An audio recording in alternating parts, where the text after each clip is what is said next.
लोकसभा से महिला आरक्षण बिल कल 8 घंटे की बहस के बाद पास हो गया। अब राज्यसभा से इतिहास रचने की आस लगी हुई है। राज्यसभा में बहस जारी है। राज्यसभा से भी आज पास होने के बाद फिर राष्ट्रपति की मुहर लगेगी, फिर गजट में अधिसूचना जारी होगी। इसके बाद देश में लोकसभा और विधानसभाओं में 1/3 सीट का आरक्षण महिलाओं को देने वाला कानून बन जाएगा। लेकिन इसका फायदा महिलाओं को आगे मिलने वाला है, जिसके लिए पहले जनगणना होगी, फिर परिसीमन से तय होगा कि कितनी सीट आरक्षित होंगी, और इसके लिए अब तक माना जा रहा है कि 2029 तक का समय लग सकता है। इन सबके बीच आज लोकसभा में प्रधानमंत्री पहुंचे और बिल पास करने के लिए सबका धन्यवाद दिया।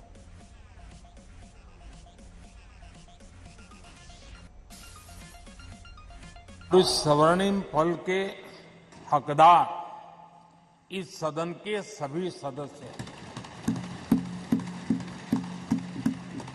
सभी दल के सदस्य हैं, सभी दल के नेता भी हैं। सदन में हो या वह सदन के बाहर हो, वे भी उतने ही हकदार हैं। और इसलिए मैं आज आपके माध्यम से इस बहुत महत्वपूर्ण निर्णय में और देश की मातृशक्ति में एक नई ऊर्जा भरने में ये कल का निर्णय, और आज राज्यसभा के बाद जब हम अंतिम पड़ाव भी पूरा कर लेंगे, देश की मातृशक्ति का जो मिजाज बदलेगा, जो विश्वास पैदा होगा, वो देश को नई ऊंचाइयों पर ले जाने वाली एक अकल्पनीय, अप्रतिम शक्ति के रूप में उभरेगा। ये मैं अनुभव करता हूं। महिला आरक्षण बिल पेश होने के बाद आज तीसरा दिन है। कल तक संसद का विशेष सत्र चलना है। आज की चर्चा जब राज्यसभा में शुरू हुई, बीजेपी की तरफ से जेपी नड्डा बोलने के लिए खड़े हुए। जैसे ही बोलने लगे, कांग्रेस की तरफ से मल्लिकार्जुन खड़गे ने काल करे सो आज कर वाला दोहा सुनाकर मांग रखी कि तुरंत लागू किया जाए। फिर आगे की बहस सुनिए। हम ये मानते हैं कि आज अगर आप बिल पास करते हो तो 2029 में महिला आरक्षित महिलाएं हमारी एमपी बन करके आ जाएंगी, ये बात पक्की है।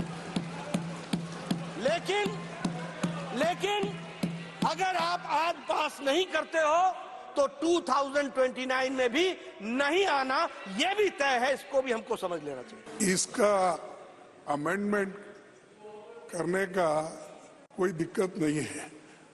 ये आप अब करने का तो ये 31 को डाल रहे हैं।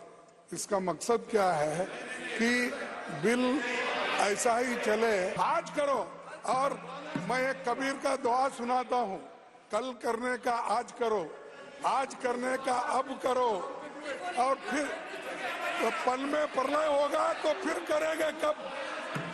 पल में प्रलय होगा तो फिर करेंगे कब? भारतीय जनता पार्टी का इंटेंशन कोई अपने आप को स्कोर करने का नहीं है, कोई पॉलिटिकल एडवांटेज लेने का नहीं है। हमारा उद्देश्य महिलाओं का सही मायने में सशक्तिकरण करने का। आप लोगों ने ये जो नो कर रहे हैं ना, इसीलिए आपको उधर बैठा दिया, क्योंकि शासन करने नहीं आया। मैं फिर कहता हूं कि सरकारें नियम कानून से चलती हैं और नियम कानून के कुछ लिमिटेशंस होते हैं। हम जो मोदी जी जो काम करते हैं वो पक्का काम करते हैं, कच्चा नहीं करते, और इसीलिए पक्के तरीके से महिलाओं का सशक्तिकरण किया जा रहा है। लोकसभा के बाद राज्यसभा में भी विपक्षी दलों की तरफ से समर्थन की बात तो खुलकर हुई, लेकिन इसमें किंतु परंतु लगाया गया। टीएमसी और आम आदमी पार्टी ने भी संसद के उच्च सदन में आज सवाल उठाया कि कहीं बिल बस पास होकर न रह जाए। मोदी है तो मुमकिन है, इसीलिए वो सेंसस और उसके साथ साथ डिलिमिटेशन सब होगा 26 के बाद। 27, 28, 29 भी हो सकती है, और भी देर हो सकती है। ये नारी शक्ति वंदन पास करा के और एक जुमला तो नहीं बन जाएगा ना, जैसे एनपीआर, एनआरसी, सीएए जबरदस्ती पास करा के अभी इम्प्लीमेंटेशन का दम नहीं है, वो जुमला हो गया। किसान बिल सबको सस्पेंड करके पास करा के वापस रिवोक हो गया, जुमला। लेबर कोड को पास करा के अभी रूल फॉर्मेशन नहीं करने का जुमला। काला धन वापस की जुमला। हर एक को 15 लाख तनख्वाह बैंक अकाउंट में देने का जुमला। साल में 2 करोड़ नौकरी देने का जुमला। इस लिस्ट में ये विमेन रिजर्वेशन भी जुड़ेगा क्या? डर लगता है, भय लगे, बड़ो भय लगे। जनगणना और डीलिमिटेशन का इसमें यह पेच फंसाया गया है कि रिजर्वेशन मिलने से पहले जनगणना होगा और जनगणना के बाद डीलिमिटेशन होगा और डीलिमिटेशन के बाद यह किया जाएगा। मुझे यह समझ नहीं आता। मैं अगर ऑब्जेक्टिवली भी आप देखें तो जनगणना और डीलिमिटेशन से ऐसी कौन सी बात निकल कर आएगी जिसके आधार पर रिजर्वेशन किया जाएगा? जनगणना से या डीलिमिटेशन से तो कुछ भी निकल के नहीं आना है जिस पर ये रिजर्वेशन आधारित होना चाहिए। ऐसा कौन सा पैरामीटर है, ऐसा कौन सा पैरामीटर है जो जनगणना से निकलकर आएगी? जब भी विपक्ष की तरफ से ये सवाल उठाया जाता है कि बिल को लागू होने में वक्त लगेगा, तुरंत क्यों नहीं लागू कर देते, इन सवालों के जवाब में पहले अमित शाह और फिर बीजेपी अध्यक्ष जेपी नड्डा ने विस्तार से समझाया और तंज कसते हुए पूछा कि कहीं वायनाड, रायबरेली, हैदराबाद, अमेठी की सीटें महिलाओं के लिए आरक्षित हो गई तो क्या करेंगे? डीलिमिटेशन कमीशन को पहले हम समझ लें। डीलिमिटेशन कमीशन हमारे देश की चुनाव प्रक्रिया को निर्धारित करने वाली एक महत्वपूर्ण इकाई का कानूनी प्रावधान है और वो अपॉइंटमेंट से होती है, मगर वो क्वासा जुडिशियल प्रोसीडिंग्स होती है। इसकी अध्यक्षता सुप्रीम कोर्ट के रिटायर्ड जज करते हैं। इसके अंदर चुनाव आयुक्त के एक प्रतिनिधि भी होते हैं और भी 2-3 संस्थाओं के प्रतिनिधि होते हैं जो चुनाव की प्रक्रिया के साथ जुड़े हुए होते हैं और इसके कानून के तहत सभी मान्य राजनीतिक दलों के एक-एक सदस्य भी उस डीलिमिटेशन कमीशन के मेंबर होते हैं। अब 1/3 मान्यवर 1/3 सीटों का रिजर्वेशन करना है तो वो सीटों कौन तय करेगा? ये जो कह रहे हैं क्यों नहीं कर देते, कौन करे? हम करें और फिर वायनाड रिजर्व हो गया है तो आप क्या करोगे? हमको कहोगे कि भाई पॉलिटिकल कर दिया। ओवैसी साहब नहीं, अगर हैदराबाद रिजर्वेशन होगा, रिजर्व हो गया तो कहोगे कि भाई पॉलिटिकल रिजर्वेशन कर दिया। इसलिए ये बहुत अच्छा है कि ये डीलिमिटेशन कमीशन जो क्वासा जुडिशियल प्रोसीडिंग से चलता है, हर राज्य में जाकर, हर क्षेत्र में जाकर ओपन हियरिंग देकर ट्रांसपेरेंट पद्धति से इसका नीति निर्धारण करता है, वो डीलिमिटेशन कमीशन से इसका निर्धारण हो। मैं अगर सरकार में हूं और मैं वायनाड को अगर रिजर्व कर दूं तो, अमेठी को कर दूं तो, अगर मैं अमेठी को कर दूं तो, अगर मैं रायबरेली को कर दूं तो, ये इसके लिए 2 चीजें आवश्यक है। कालबुर्गी को कर दूं तो इसके लिए 2 चीजें आवश्यक है।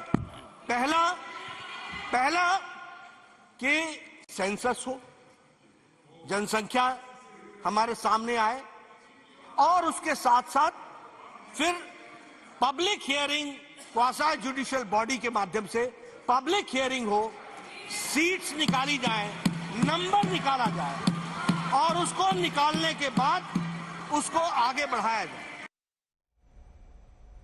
पिछले 27 साल तक संसद में जिस वजह से महिला आरक्षण बिल लटकाया जाता रहा, उसी वजह को इस बार भी विपक्ष के दल उठा रहे हैं, लेकिन बिल का विरोध करने या पास न होने देने का कदम नहीं उठा पा रहे। वो वजह है ओबीसी महिलाओं के लिए अलग आरक्षण की मांग, जिसके सियासी गणित में कल राहुल गांधी ने सरकार में ओबीसी सचिवों का एक आंकड़ा देकर सवाल उठाया। गृह मंत्री और बीजेपी अध्यक्ष ने जवाब भी दिया और हिसाब भी दिया। 90 सेक्रेटरी हैं, ये जो हिंदुस्तान की सरकार को चलाते हैं, जो बजट को चलाते हैं, इनमें से ओबीसी कितने हैं? नरेंद्र मोदी जी प्रधानमंत्री हैं, ओबीसी के लिए काम करते हैं। मैंने ये सवाल पूछा, मैं आपको जवाब देना चाहता हूं। हिंदुस्तान के सेक्रेटरीज 90 में से सिर्फ 3 ओबीसी से हैं। ये ओबीसी कम्युनिटी का अपमान है।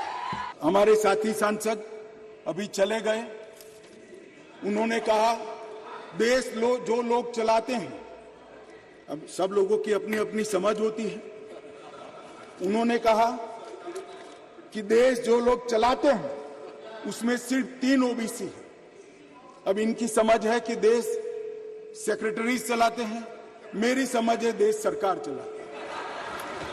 मान्यवर, संविधान की स्कीम है, देश की नीतियों का निर्धारण इस देश की कैबिनेट करती है, इस देश की सरकार करती है, इस देश की संसद करती है। और आंकड़े अगर आपको चाहिए तो मैं बता देता हूं, सुनने के लिए आप बैठे नहीं हो। भारतीय जनता पार्टी के सांसद में 29%, 85 सांसद ओबीसी कैटेगरी के हैं। कंपैरिजन करना है तो आ जाइए। और मान्यवर मंत्री भी 29 ओबीसी कैटेगरी के। 2004 से 2014 तक कितने सेक्रेटरी ओबीसी थे और कहां थे वो ओबीसी के सेक्रेटरी, किस क्राइटेरिया में थे? जरा हमको इसका ज्ञानवर्धन कीजिए। देखिए, मैं बार बार बोलता हूं, लीडर को लीडर बनना पड़ेगा, ट्यूटर से नहीं चलता काम। ये ट्यूटर्ड स्टेटमेंट से नहीं चलता है काम। और वह भी ट्यूटर अगर कोई लीडर हो तो भी समझ में आता है। ये एनजीओ को लेकर के आ जाते हो, जिन एनजीओ को जिनको आता न पता न सता, शैटर्ड एंड शॉक्ड। अरे भाई, शौक तो लगना ही था, जब पढ़ना ही नहीं पूरा तो शौक ही लगेगा, और क्या होगा। भारत को पहला ओबीसी प्रधानमंत्री भारतीय जनता पार्टी एनडीए ने दिया, यह भी हमको ध्यान रखना। एक अहम बात जिसका जिक्र कल भी हमने आपके साथ अपने शो दस्तक में किया था, आखिर महिलाएं आरक्षण पा जाएंगी तो देश के हर नागरिक का फायदा क्या होगा। हमने कल ही आपको बताया था कि महिला जनप्रतिनिधि के होने से कैसे लाभ मिलता है। आज राज्यसभा में उसी आधार पर फायदे बताए गए। रिसर्च ने यह बताया है कि महिलाओं की सेंसिटिविटी ज्यादा है। रिसर्च ने यह भी बताया है कि महिलाओं की सेंसिटिविटी विषयों पर डिसीजन मेकिंग कैपेसिटी ज्यादा तेज है और ज्यादा फास्ट है।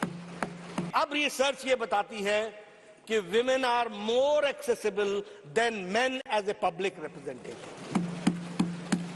अब ये रिसर्च बताती है कि कलेक्टिवली नशा के खिलाफ महिलाओं ने आवाज उठाई है।